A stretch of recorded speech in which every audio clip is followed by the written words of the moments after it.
Lovely, lovely, lovely. It's a beautiful Monday morning, and thank you so very much for being here right in Kingston, Jamaica. I want to say good morning to all our viewers on YouTube. And when you're on our YouTube channel, please do remember to hit the like and subscribe button. And always remember to spread the word. All of you in TV land, getting ready for work, getting ready for school, whatever it is, CVM Sunrise, we are always there with you. Now, if you're just joining us, it's time for Law and Order JA. And with us this morning to help navigate the matter at hand is partner at Nunes Cofield Dillon and Co. Terje Sherman. Counsel is here. Good morning. Good morning. How are you? Kitty. Thank you for having me. I'm good. Lovely. All right, Terje. So, the question today that was sent in reads as follows.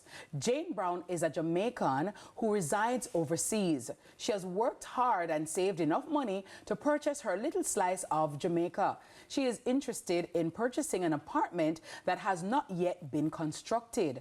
She intends to pay a sizable deposit. How can she ensure that her investment is secure? So in the realm of conveyancing. Yes, we are real estate this morning. So, Mrs. Kitty, I mean, one of the key things for Jane to look out for to ensure that at the end of the day she will have a product that she is proud of is the type of development and the developer that she is going to buy into. Right. Certainly, a developer makes and breaks, but at the end of the day, what some of the key things that she wants to look out for: ensure that the development has real estate board approval, that the developer is licensed with the real estate board, that they have all the approvals from the municipality, that's the parish council. She wants to ensure that the building approvals are in place.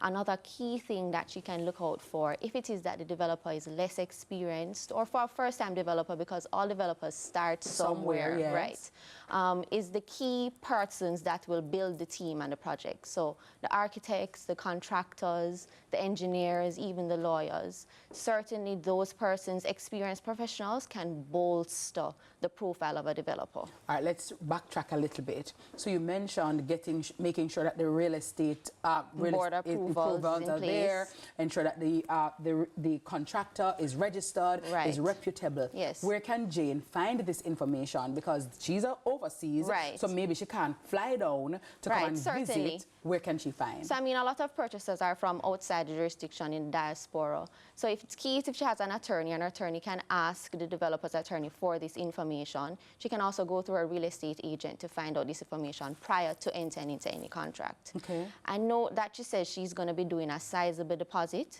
It is likely then that the developer will be using portions of this deposit to help to build. As scary as that might seem for a purchaser, the law actually allows parameters that this can be done. Tell us about that. Under the Real Estate Dealers and Developers Act, the Real Estate Board will allow a developer to use portions of persons' deposits to construct. What is important in that case, Jane wants to ensure that she has a look on the land title or through her attorney, ensure that the land title has a Real Estate Board charge endorsed on it. Once that charge is there, the developer can utilize deposits. The protection that is afforded to purchasers and to Jane in this case is in a worst case scenario, the Real Estate Board will be able to recover the development as is and sell. Right. And then they will be able to then refund the purchasers from the sale proceeds if in a worst case scenario. In a worst case scenario. Yeah. So in terms of looking at the land or getting, I don't know, drone footage or getting the blueprint, can she demand those things because she wants to have an idea of what the finished product will look like? Right, so every developer in their site office, they will have plans available where you can go in and visit, or an agent can go and look at them for you. What is key is that she has a look at it before she signs the contract.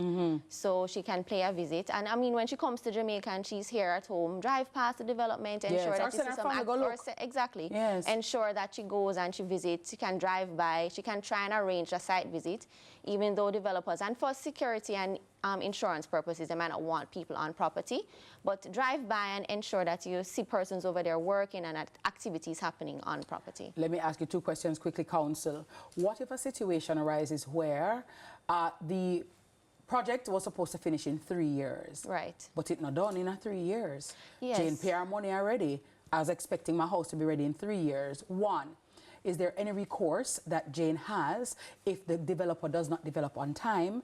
And two, what about any hidden or pop-up costs that may arise, say for example, as a result of inflation. Right. So when we started the deal, it was 500,000, but based on the time and the, the market and the economy, boy, Right. Jane, you have to go pay 530. But that's not what you told me. Precisely. How do we deal with that? So let's answer the first question. In terms of delays, every contract will provide for delays. It isn't expected that if a developer commits to a 3-year timeline, it's always estimated. So delays will always factor in, and your contract will speak to a clause for delays. It gives a very long list of reasons. One of the main ones being acts of God, so like weather. Yes. We're coming out of a busy hurricane season now. So a lot of developments would have been delayed as a result. The contract would give you a time period for extension, so like a 6-month period. But of course, for some reasons, there's an inordinate delay. The contract should provide for an out for Jane to get her deposit and cancel the transaction in a worst case scenario. And that's why you need lawyers for a land transaction. Certainly. Don't take it to your friend or your auntie or your boyfriend or your girlfriend. Get an attorney so things are in writing. And Yes. about the pop-up costs. And then if you have some hidden costs, now this one isn't so much a hidden cost, it's actually in plain sight. Most of the contracts are there, but purchasers tend to miss it. A lot of these pre-construction agreements speak to escalation. Yes. Right, so you'll have an escalation clause which says you've priced this unit here in 2024, but we anticipate it's going to complete in 3 years. You can expect some inflated costs during that period. What the developer will most likely do is pass on a portion of that cost to the purchaser. So that clause will give you a cap of, say, 10%. So if it is that the purchase price was 30 million in Jane's case, and she may end up with an additional cost of 10% of that 30 million, means she might have to find $3 million on completion. What I like to tell persons is try and negotiate this cost from inception.